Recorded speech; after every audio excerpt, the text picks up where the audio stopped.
Chinese immigration to America began en masse almost directly after the start of the California Gold Rush beginning in 1848.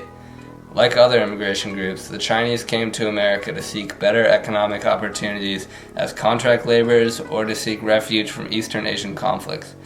The population was made up of mostly young men from the Pearl River Delta in China. They were mostly employed in the mining industry and railroad construction, but also built irrigation systems and helped develop the Western fishing industry. Most laborers intended to return to their families in China for retirement after advancing their economic well-being. As these industries declined, Chinese were met with increasing oppression from mainstream society. They were systematically excluded from most of the workforce and forced to work in small import-export businesses and labor-intensive manufacturing. Chinese, more so than other immigration groups, were met with intense discrimination. The Chinese in America between 1882 and the Civil Rights Movement were cut off from their homeland and also disenfranchised by Euro-Americans. They were forced into Chinatowns by restrictive zonings in cities like San Francisco and Monterey Park, California, but also through general resentment in white neighborhoods.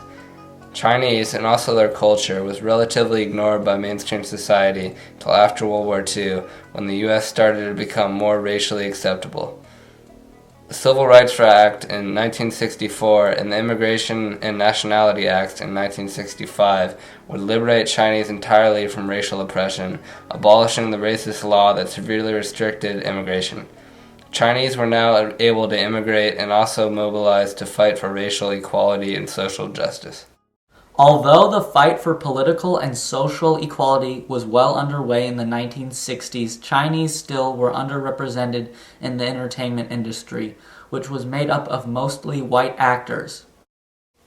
Hollywood was fascinated with Chinese culture prior to World War II during the silent film era, but also portrayed Chinese as exotic foreigners, submissive types, or evil villains.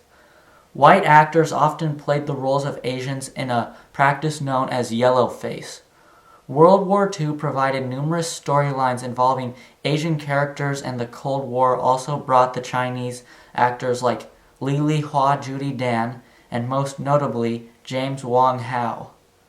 During the mid-1960s, Hollywood still hadn't seen a Chinese actor that had achieved international superstardom and broken down the stereotypes of Chinese Americans.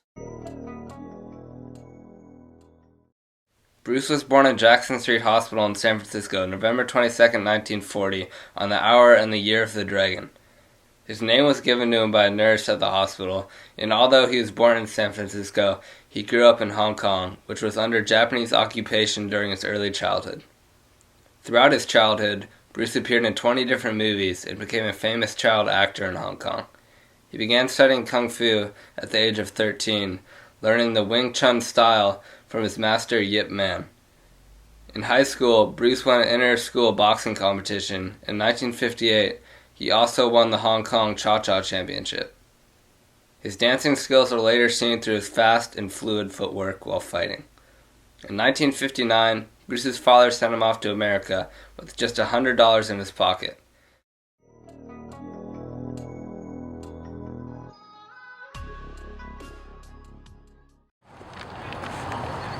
Putting his cha-cha skills to good work, Bruce became a dance instructor in San Francisco.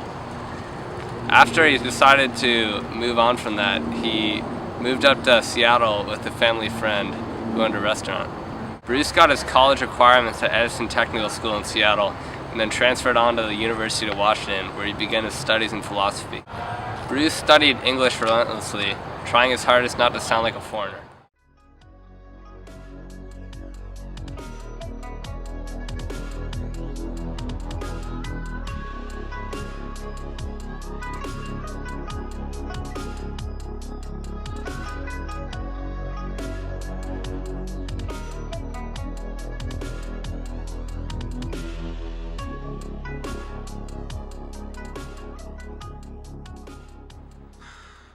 Right here in one of these apartments was actually the second studio that Bruce opened in Seattle.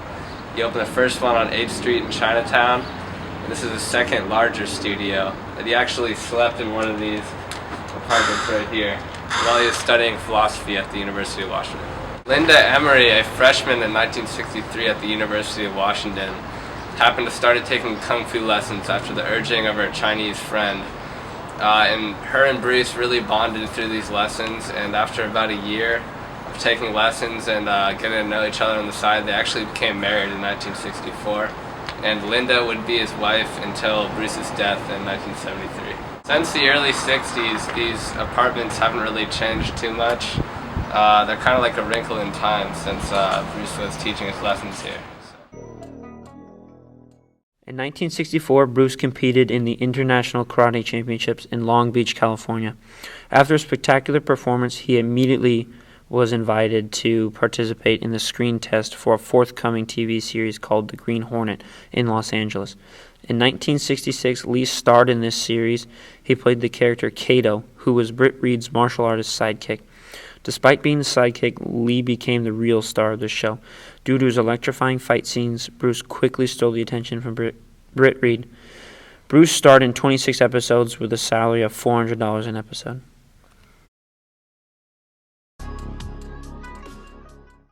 With the end of the Green Hornet series in 1963, Lee grew frustrated with not being able to land a lead role in Hollywood.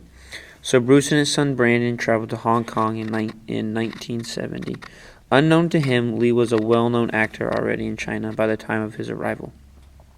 Lee quickly signed a contract with Golden Harvest Production and began working on a low-budget film called The Big Boss, which was filmed in Thailand. The Big Boss was a box office hit, pulling in $3.5 million in the first 3 weeks. Lee became a star overnight, and more offers for lead roles came to Lee quickly. In August of 1972, Lee temporarily abandoned the shooting of a movie called Game of Death in order to star in his first Hong Kong Hollywood co-production. This movie was called Enter the Dragon and had an $850,000 production budget. This movie broke records by grossing over $200 million to date and makes it one of the most successful movies in film history.